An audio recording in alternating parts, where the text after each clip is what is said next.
So for you, man, going from starting out independently, you were on RCA, right? No, Warner. Warner, okay. Warner. Going through the major label situation where it felt like they kind of didn't know what to do with you, or it just kind of felt like obviously it didn't work out how you probably had wanted it. I'll tell you right now, it was just I got to do what I wanted to do. Right. But they also had to approve certain things, and I wasn't feeling it. You know, when I got off Warner, I was able to make music with who I wanted to make music with, and blah blah blah. Like, but when I was on Warner, I was like, I want to do this is a perfect song for this person. I want to get this record to this person. I have someone that wants to make it, and they would like give their personal opinions. Right. You know, I just have so many crazy like stories. I wasn't only on the label for 2 years, but it was just like you got all these people that don't really know music, right, that want to tell you how to make music and who you should make music with and how you should create music. Right. You know what I mean? And it just wasn't my vibe, because you're not in there with all musicians. You're in there with business people, suit and ties, people who know like finance and all that kind of stuff. But when it comes to the music, like there's no answers to this, man. You know what I realized is a lot of these people in these buildings and these major labels, their number one objective is to not get fired.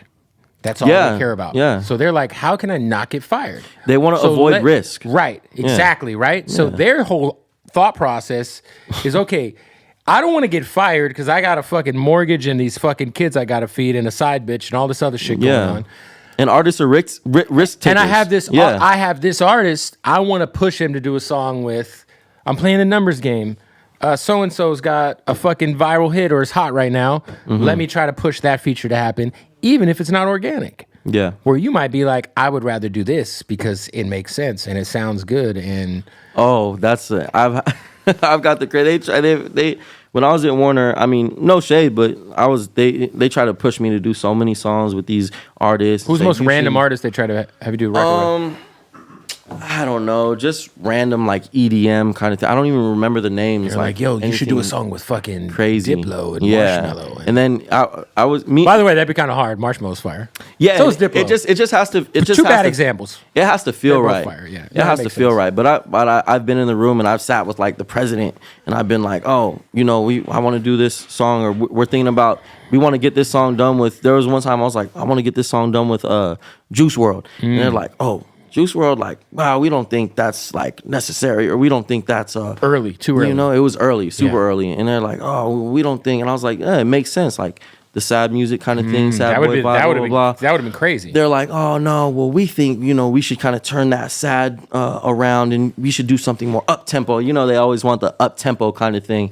I'm just like, that's not me. That's not what I'm trying to do. Like, I'm trying to, you know, I have this vision, and they're like, oh well, this song and these songs are doing good. It's just too much like analysis from people who aren't really like taking in like. Well, they're just worried about losing their job. Yeah, that's all it is. And that's what it is. But sometimes they think they know just based off. They want to put numbers on the wall, bro.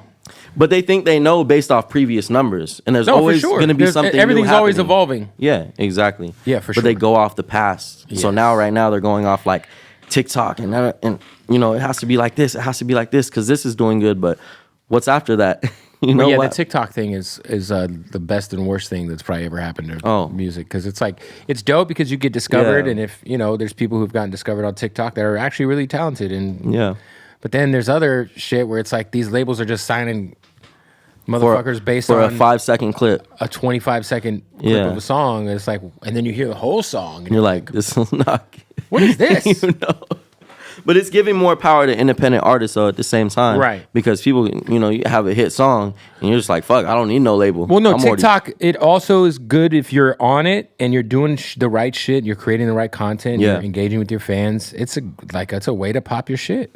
Right. You know, like someone who kind of had a similar career path in terms of like dealing with major labels, starting off independent, ending up independent again, is like Snow the Product. Yeah. She was on Atlantic forever. She's dope. And they fucking fumbled that whole situation. Then she got off, and then she went and did a fucking freestyle that went viral, and then it got Grammy nominated. I seen it. I've known Snow for a long time, years, 5, 6+ years. She's a beast, and she really got that. She got the Latin side to her too. So She got a wild feel me? following, man. Yeah, Yeah. crazy. She's super dope. Underrated. Super underrated.